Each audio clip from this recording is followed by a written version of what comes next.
This morning's scripture reading is from the book of Romans, chapter 12, verses 9 through 13. I will be reading from the New Revised Standard Version Bible. Please listen for these holy words. Let love be genuine. Hate what is evil. Hold fast to what is good. Love one another with mutual affection. Outdo one another in showing honor. Do not lag in zeal. Be ardent in spirit. Serve the Lord. Rejoice in hope. Be patient in suffering. Persevere in prayer. Contribute to the needs of the saints. Extend hospitality to strangers. A holy reading for the people of God. Amen. Thank you so much, Tiffany, for reading our scripture this morning. So this morning, I want to tell you a story, but I want you to imagine yourself in the story. I want you to imagine what you would have done in this situation. So the story is that you're a runner. So for some of you, this is going to take some mental gymnastics. It's okay, we'll all get there. Imagine yourself as an Olympic runner. I mean, you love to run. You run for fun, but you happen to be really fast. And so you have a chance to compete in the Olympics. And your race that you are best at is the sprint. It's the 100-meter dash. I don't understand what's funny.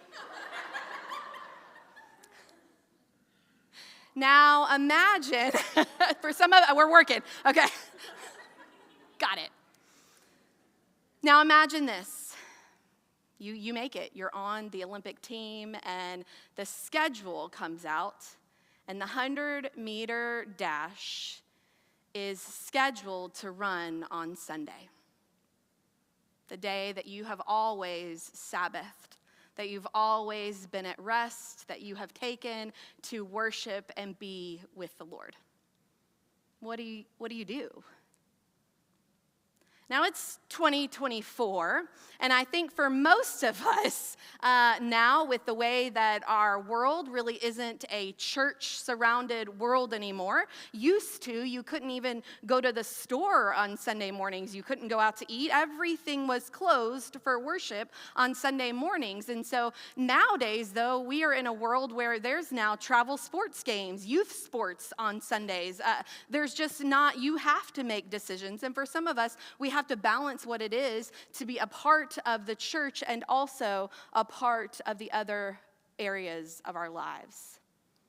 But there was a runner who had to make a decision. His name was Eric Liddell, and it was the 1924 Olympics. And he felt that his art of running, what made him truly a runner, was because he ran for God. He ran to worship. He ran, and the art of his running was the way that he was one with God. He was set. Nobody was going to beat him at the 1924 Olympics running the 100-meter dash. I mean, he was guaranteed gold. But the Olympic schedule came out, and this race was scheduled for Sunday. He had always been one who had observed the Sabbath, never worked on a Sunday. In fact, there's a movie about him called Chariots of Fire.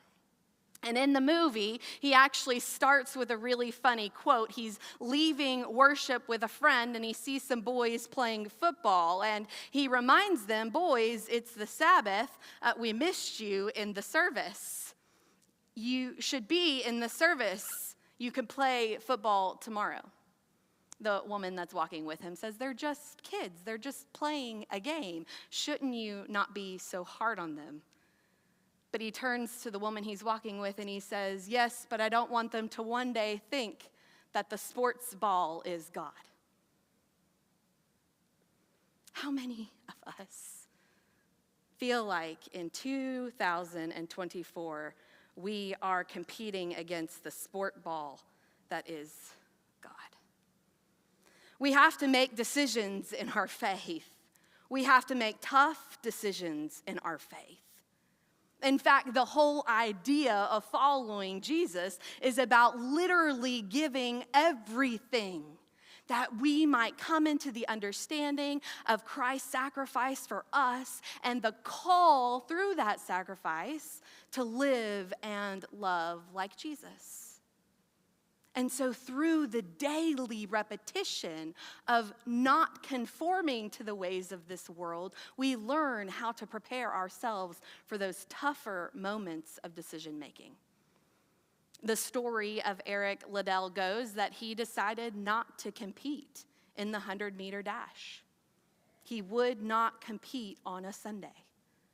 The whole world turned against him in that moment, said, "Are you crazy? You're going to give up Olympic gold just for one little race? Go to church and then come and run." But Eric couldn't compromise on a part of his faith that he felt grounded him. It ends up that a fellow competitor was running in the 400-meter dash and invited him to take his spot. And he ended up running, it was the Thursday race. He ran in that race and did win gold, a race that he was not set up for as a short-term sprinter, but in that still won gold. Our scripture this morning from Romans chapter 12 tells us some things about love. It tells us some things about, as Christians, how we should be in the world. As followers of Jesus, how we should show up. Let your love be genuine. Hate what is evil. Hold fast to what is good. Love one another. Now, I need to take just a moment here because I saw a TikTok video this week.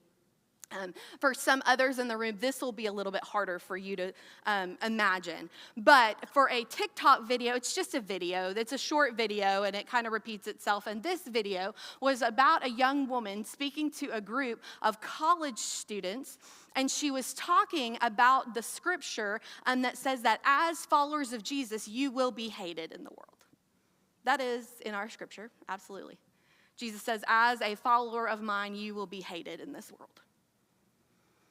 But she was taking that scripture and she was using it to uphold the idea that as her version of reading scripture and her theology said that you were not to be kind to people who were different than you. And she said that the rest of the world will be angry with you for holding your moral values, that you will not compromise to people who are different than you.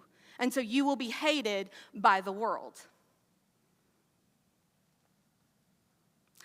But I have a problem with that. Because that idea of the good news of the gospel of Jesus Christ, to me, isn't good for a whole lot of people. And number two, it doesn't line up with Romans. You see, Romans says, let love be genuine. Hate what is evil, hold fast to what is good, but you can't leave out the last part. So, love one another with mutual affection, outdo one another in showing honor. You see, when Jesus says that you will be hated by the world, I think he's talking a lot more about the Eric Liddell version of being hated by the world. That the world will not understand when you take a step back and say, for me, I cannot participate. And that means I am giving up my personal honor and glory on behalf of what I believe in Jesus Christ. You see, I think the argument that the young woman was saying was that she was willing to stand on what she feels is a moral ground, but that moral ground is harming her neighbors who are different than her. That isn't mutual love. That isn't outdoing one another and showing love. That isn't the good news.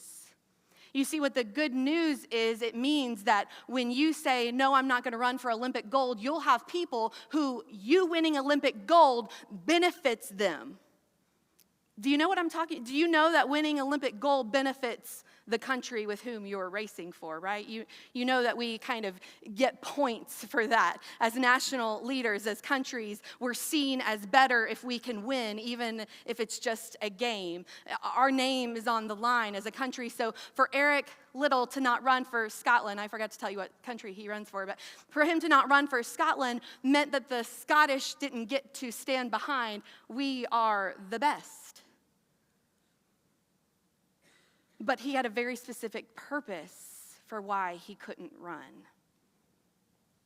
You see, I disagree with the woman in the video because where I read that we will be hated by the world is when we decide we will not participate in a solely capitalistic society that chooses to use our production value to gain upon. When we say we won't work on Sunday.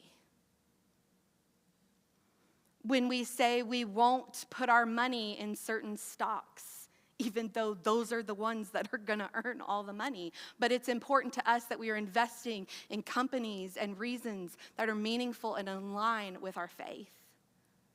That is what it means when it says that the rest of the world will hate you because they won't understand, because the world is like the Olympics. We all want to win. We all want to win. And we want to be with winners. We want winners on our team so that we can run the winning race. Countries want to win. They want winners to be a part of their society. We want to win as a human society. But this scripture in Romans aligns with exactly what Jesus did and said upon the cross. I give it all up, that you might know what love is. You see, I'm convinced, I did title this sermon a little snarky, but the reason is I'm convinced that love rarely wins. Love rarely wins. When we choose to love our neighbors as ourselves, normally that costs us greatly. It costs us greatly. Look at the example of Moses. Do you remember Moses? He's born and raised and brought up in Pharaoh's house. He's a prince. And he leaves it, though, to go and join the Jewish people who he came from, the Israelite people who he came from, that he could walk with them and set them free. He gave up everything to be a prophet among the poorest of people. Do you remember the story of Mary in the beginning of our Gospels? I almost wore my t-shirt that says Mary knew. There's a song that says, Mary, did you know? Mary knew. Mary absolutely knew. I think that Mary knew accepting the responsibility to carry Jesus. I truly, the more and more I read the Gospels, I think she knew it would cost her husband and her son. And if you're a woman in the society that Mary grew up in, that meant that you also lost your security and your life. You had to be connected to a man who could care for you, who could provide for you. And I think Mary knew whether Joseph would leave her before the baby was born or whether he would be sacrificed for going through, sticking by Mary's side. And I know she knew that the cost of God coming onto this earth in human flesh, Jesus would never survive it. I think Mary knew and said yes anyways, because love never wins. The true cost of discipleship for Eric Liddell did cost him the Olympic gold in the 100-meter, but obviously he still got to take home an Olympic gold in the 1924 Olympics for the 400-meter dash. And the thing is that that's not the end of his story. You see, not participating in a race because you choose to observe the Sabbath is lovely. It's what we call spiritual discipline. We've been practicing spiritual discipline these last few weeks. If you've been participating in the online video group, we've been adopting new spiritual disciplines every Monday and practicing them together. We're going to have a new one tomorrow, so make sure to tune in. Spiritual disciplines prepare us. They strengthen our faith that we might be ready for moments in our lives, crucial decisions of whether or not we are going to choose to win or to love. You see, Eric Liddell, when he left the Olympics with his gold medal, did not go back to Cambridge to continue his running career. He went back to China.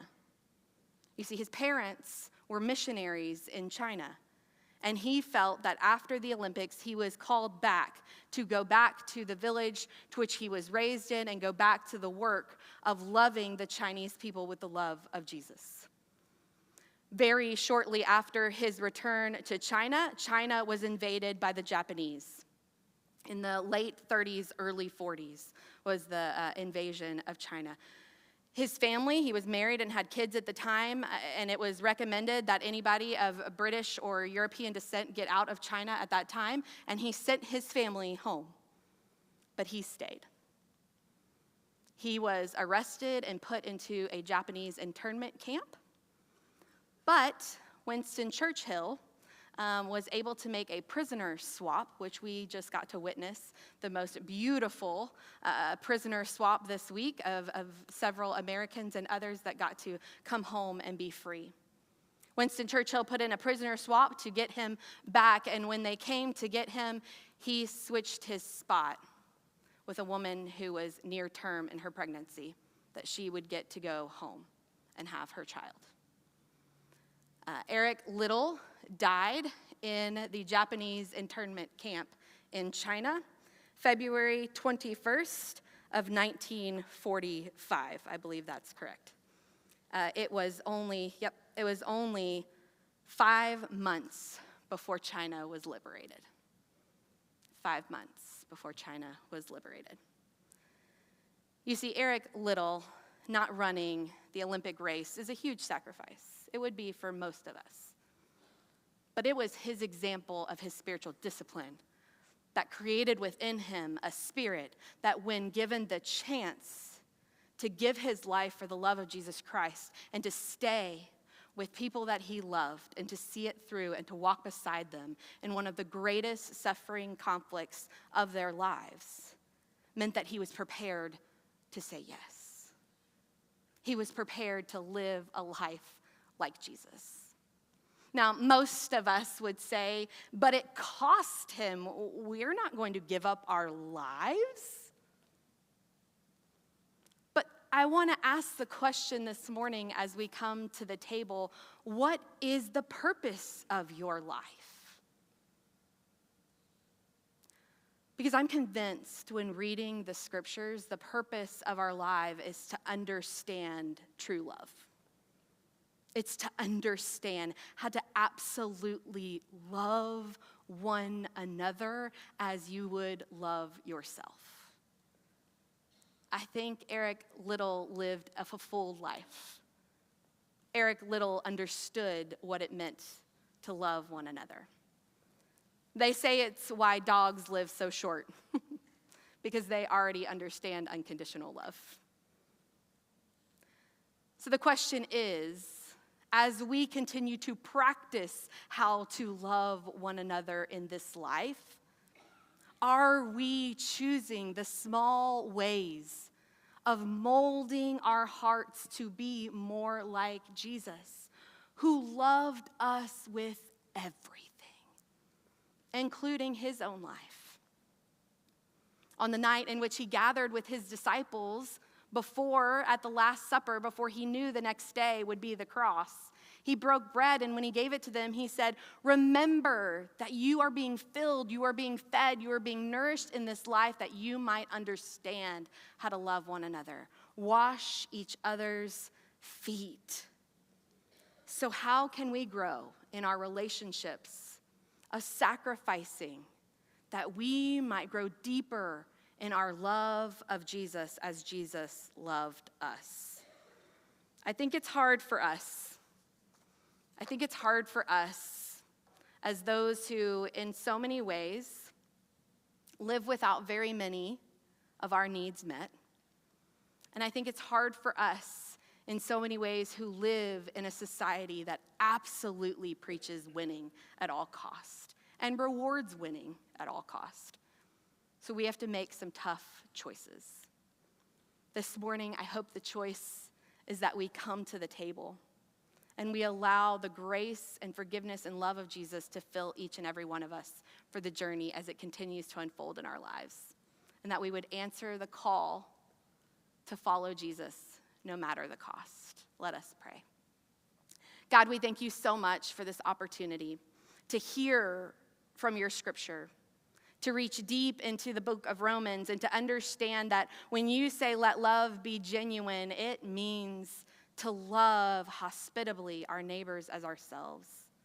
That it means to love like your son Jesus, who was willing to go to the cross on behalf of his neighbors, on behalf of us. Might we be willing to see our lives as an extension of that sacrificial love? That we would open ourselves up to your calling upon our lives. That when you call us, we would be willing to go, to pour ourselves out, and to be filled up again for the journey. It is in that we pray as we gather around this table of your grace. Might you be near us. Might you fill us as we continue to love you. In the name of the Father, the Son, and the Holy Spirit, amen.